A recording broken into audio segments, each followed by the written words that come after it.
When I was younger and still hadn't learned the rules of the universe, I wanted to believe that there was more to this world than the eye could see. I didn't believe that some things were physically impossible, and I was determined to prove that anything is possible. For example, I hadn't quite figured out how time works, and therefore I figured that there must be someone out there who ages 100 times a year. Knowledge. My theory at the time was that this hypothetical person used to have 99 siblings that all died. Is that the Grim Reaper? And for some reason they absorbed all of their siblings' birthdays. Now that I'm older, I've unfortunately learned that this isn't how birthdays work. Something a little more reasonable, but not quite real, I used to believe in was the Loch Ness Monster. Does she exist? Probably not, but even now at 22, I can't say with 100% certainty. The little boy inside of me holds out hope that she's real and I'm gonna find her. Cause you know what they say, even a broken clock is right twice a day, and ironically enough, one of the things I was steadfast in proving was the existence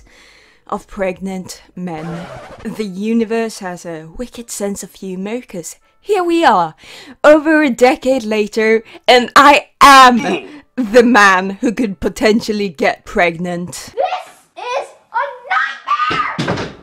I must have been around 7, and 7-year-olds are kinda stupid. No offense to any 7-year-olds in the audience, you shouldn't be watching my channel in the first place. I kinda feel like I'm qualified to speak on your behalf, as someone who has personal experience of being 7 years old at one point. That's Pedro, he's dead now. No shame in that, I was still trying to figure out if babies came out of the pee hole, the poop hole, or the belly button. There's 3 options, and one of them was the belly button to my 7-year-old self. Can't really brag about being the sharpest tool in the shed. I'm a spork. All I know for a matter of fact is that women grew babies inside of their stomachs. Hold up, excuse me, I need to pick up this call real quick.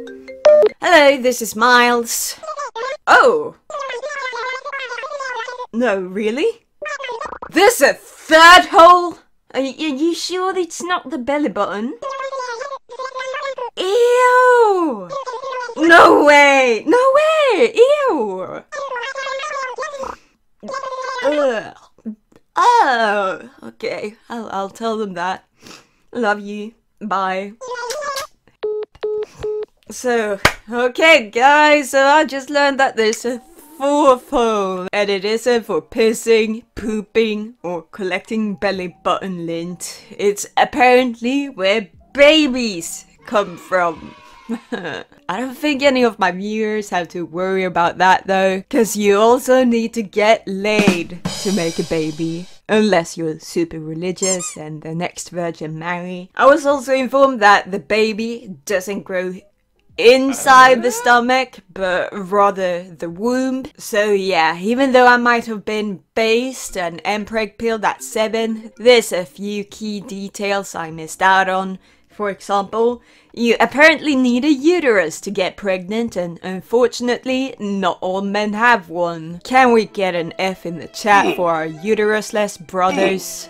Get well soon. Now, the most obvious reason a non-woman would be able to get pregnant is because they were assigned female at birth, but later came out as trans. Like me, I am the assigned female at birth that later came out as trans. Can we get a round of applause?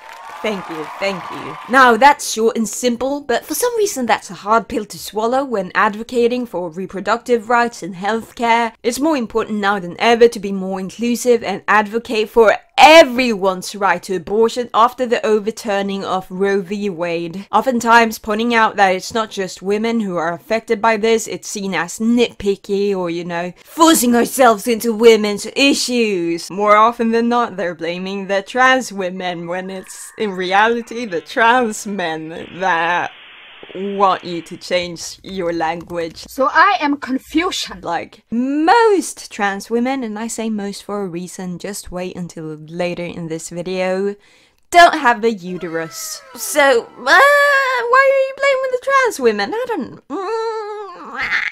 Don't get us wrong, we hate having to speak on it as much as anyone else, and if it didn't have damning consequences, a majority of us probably would just rather stay quiet. But we don't want inclusivity just for the sake of it. This isn't just the woke mob trying to what about men themselves into taking the focus off of women. I recognize that the majority of people that are gonna be affected by anything regarding abortions are cis women, and I don't think the transphobia I face will ever take away from women's suppression. I haven't met a single trans person who does. The reason it's vital that we're included in the conversation is because a lot of people don't even know that we also need access to sexual and reproductive health care, or that we even can get pregnant in the first place, which in turn makes it impossible for us to get necessary treatment. As someone who's only in my early stages of transitioning medically, I've already met my fair share of doctors who are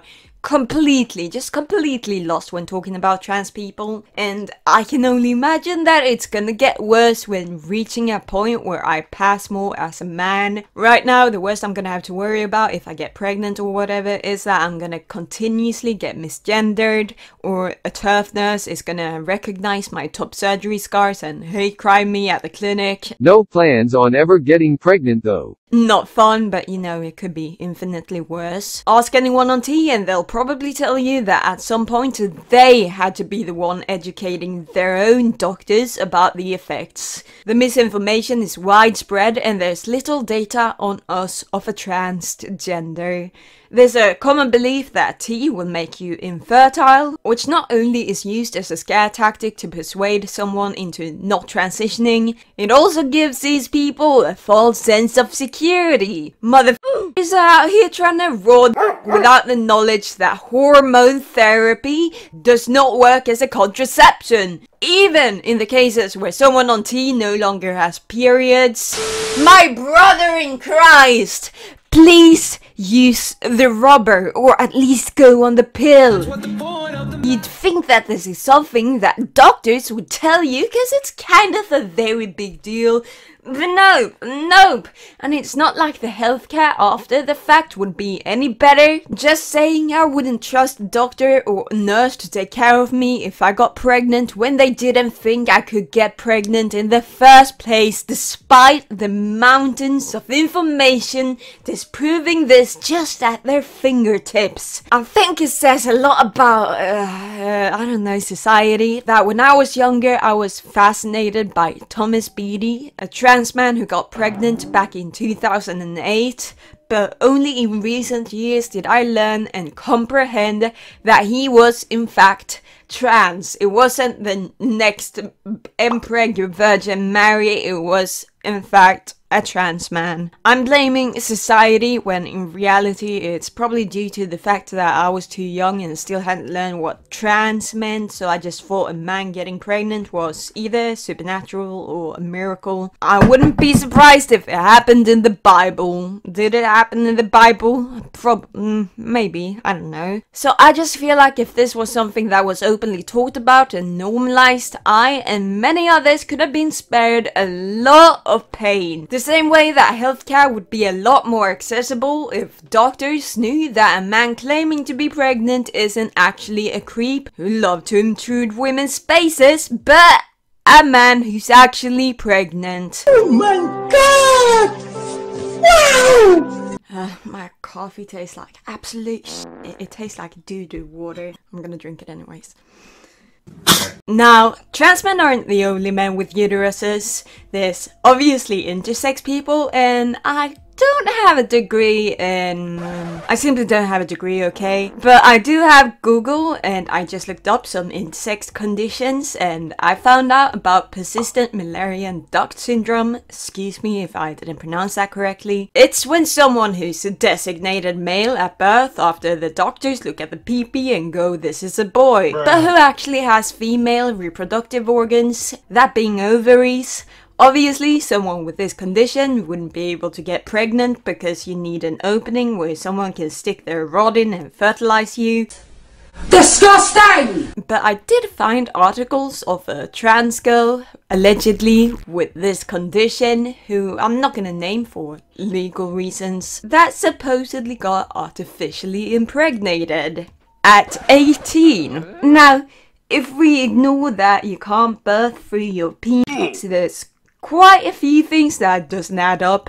I know from experience that even when you're an adult, it's difficult to access gender-affirming treatment, even when it would be life-saving. People freak out when girls don't dress in pink and play with dolls, and boys don't like blue and monster trucks. So why the hell would doctors be eager to impregnate a trans girl who only realized she's trans after she was diagnosed with PMDS at 18? If anything, they would be more likely to sterilize her. I'm sorry, but that's just the world we live in. They only stopped sterilizing trans people here in Sweden back in 2013. I would have been 13 at that time. Assuming that she was a trans girl with PMDS, and even if she could get pregnant at all, which she can't, there's absolutely no way in hell doctors would agree to do it on a whim like that. That's all from me. It's important to support